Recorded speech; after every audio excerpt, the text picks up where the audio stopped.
In the last class, we had seen the electromagnetic spectrum and had expressed it in terms of wavelength and frequency. We had seen the visible spectrum and the components of the complete electromagnetic spectrum.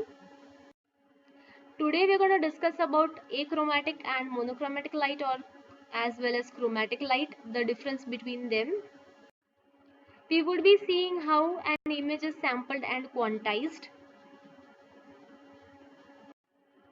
Later, once the image is captured by the sensor on the camera, we would see how an image is actually formed after sampling and quantization. So that matrix representation of the complete image we would be seeing, and then we would be talking about the most basic element of this image, that we call it as a pixel. Sometimes we also call it as an image element, pixel element, or PEL. Later we would be seeing the difference from pixel point of view and the intensity point of view for binary images, grayscale images, and RGB images, where I would be having, instead of one, I would have 3 color channels.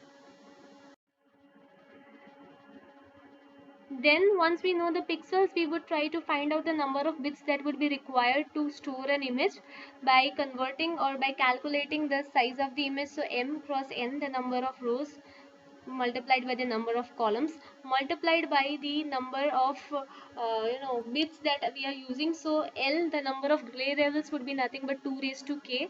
So if I am using a single bit, either a 0 or a 1, then I would have 2 levels, 0 and 1.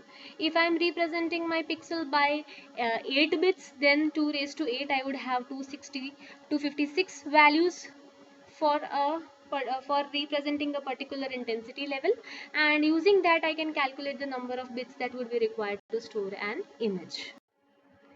So the images were taken from Gonzalez and Woods. See you in the class then. Thank you.